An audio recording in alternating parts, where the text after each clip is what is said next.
देवर्षि नारद भगवान नारायण के बहुत बड़े पुजारी हैं, लेकिन श्राप कैसे दे दिया। तब भोले बाबा कहते हैं, सुनो गिरजा, एक बार नारद हिमालय पर ठहर गए और इन्होंने भगवान की इतनी तपस्या की जो कि इंद्र भी घबरा गया। और इंद्र ने परेशान होकर के कामदेव को भेजा और कहा, जाओ कामदेव उस नारद की तपस्या को भंग करके आओ। कामदेव अप्सराओं को लेकर के चला नारद की तपस्या भंग करने के लिए। अप्सराएं नृत्य करती हैं, गंधर्व बाजे बजा रहे हैं। अप्सराएं नारद को चुनरिया फहरा रही हैं, लेकिन नारद पर कोई फर्क नहीं। एड़ी से चोटी तक की ताकत लगाई कामदेव ने। अंत में जब नारद की तपस्या पूर्ण हुई, नेत्र खोले, कामदेव घबरा गए और कहने लगा, महाराज क्रोध में आकर के कहीं हमें श्राप न दे देना, इसमें मेरा कोई कसूर नहीं है, हम इंद्र के भेजे हुए आए हैं। नारद कहने लगे, हमें तुमसे क्या है, क्यों दे देंगे तुम्हें श्राप, तुम्हारा जो काम था तुमने किया, अब जाओ। कामदेव तो धीरे से निकल आया। अब तो मेरे भैया उधर महात्मा नारद वहां से चले। नारद को बहुत अभिमान है, सोच रहे कि मैंने तो कामदेव पर विजय पाई है, कामदेव पर मैंने विजय पाई है, इसलिए मेरे जैसा कोई साधु हो ही नहीं सकता, मैं बाल ब्रह्मचारी हूं। नारद को अपने पर बड़ा अभिमान है। और जब नारद को घमंड हो गया तो ये भोले बाबा के पास पहुंचे। भोले बाबा ने देखा, आओ नारद, बड़े दिनों से आ रहे हो, कहाँ रहते हो, दिखाई नहीं देते हो। नारद कहने लगे हैं, भोले बाबा सम्मान से बोलना जरा सीख लो, हमें कोई द्वार द्वार पे भिक्षा करने वाले साधु समझ रहे हो, हम कोई छोटे मोटे संत नहीं हैं, हम वही नारद हैं जिन्होंने कामदेव पर विजय पाई है। भोले बाबा कहने लगे हैं, नारद तुमने ये अभिमान भरी बात हमसे तो कह दी, ये बात कहीं भगवान नारायण से मत कह देना, न घमंड दूर हो जाएगा तुम्हारा। नारद कहने लगे, क्यों नहीं कहेंगे, उनसे भी कहेंगे, हमने क्या कोई चोरी की है, भजन किया है, नारद पर विजय पाई है, हम कोई छोटे मोटे संत नहीं है, जाएंगे उनसे भी कहेंगे। नहीं रुका गया नारद से, लेकिन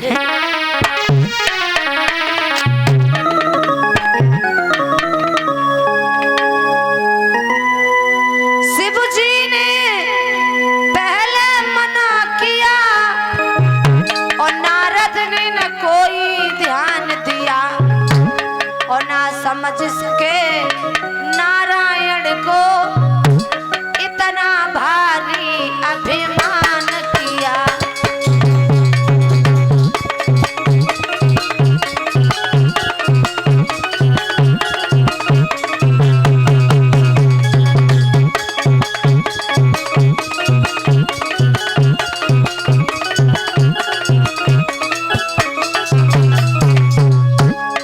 नहीं समझ पाए, और आज वही नारद सब कुछ भूल गए।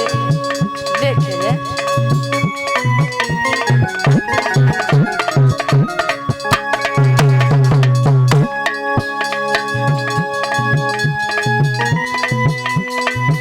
शिव जी ने पहले मना किया,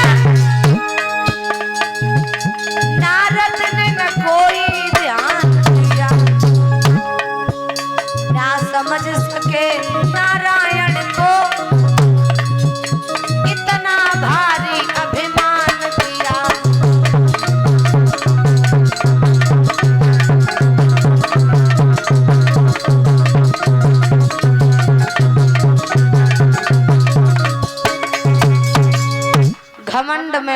सब कुछ भूल गए और वहां से आगे बढ़े तो वही नारद,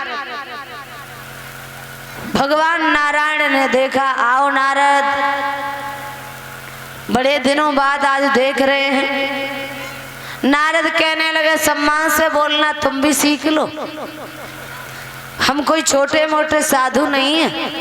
बच्चे बच्चे नाम मेरा गली गली में गुनगुना रहे हैं, लोग हमें बाल ब्रह्मचारी के नाम से बुला रहे हैं, तुम कह रहे हो आओ नारद, ये भी कोई बात हुई?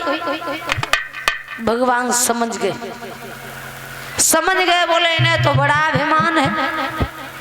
और मालूम है अभिमान भगवान का भोजन होता है। जब व्यक्ति को अब घमंड हो जाता है तो समझ लीजिए उसके विनाश का रास्ता उसे मिल गया। अहंकार परमात्मा का भोजन। भगवान नारायण ने विचार किया नारद का घमंड दूर कैसे हो, तो नारद का अभिमान दूर करने के लिए भगवान ने एक माया की नगरी बसाई, जिस नगरी में शील निधि नाम के राजा हुए। इन्हीं के यहाँ एक विश्व मोहिनी नाम की कन्या प्रकटाई। विश्व मोहिनी देखने में बड़ी खूबसूरत थी। उस विश्व मोहिनी का स्वयंवर होने के लिए था और स्वयंवर होने से 2 दिन पहले नारद पहुंच गए। शील निधि ने महाराज को देखा है, जवाब दिया, आइए नारद, महाराज आप हमारी बेटी के दिल दशा के बारे में बताओ। तो नारद को सुंदर से आसन पर बिठाया और जो विश्व विभाव से ताली बजाते हुए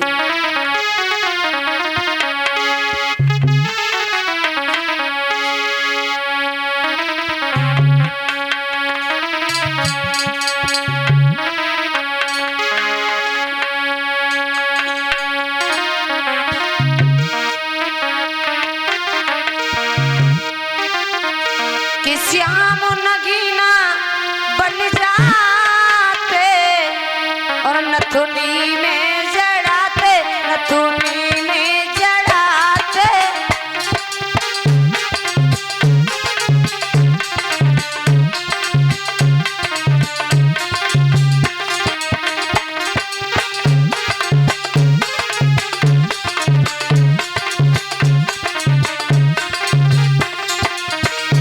गोपियां कहती हैं भगवान से, श्याम नगीना बन जाते, नथुनी में जड़ाते, नथुनी में जड़ाते।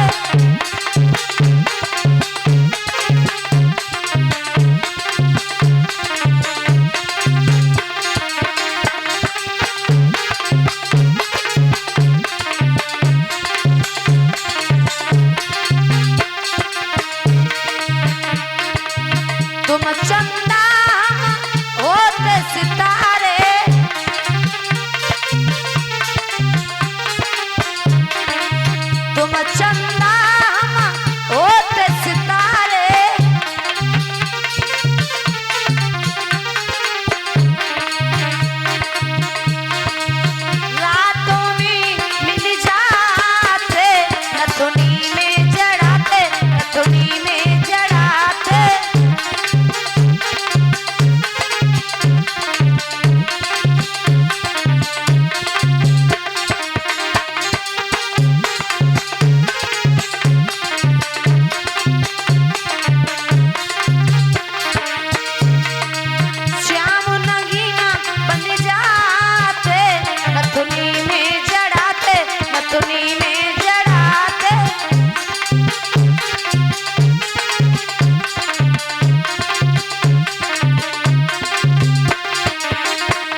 भगवान की और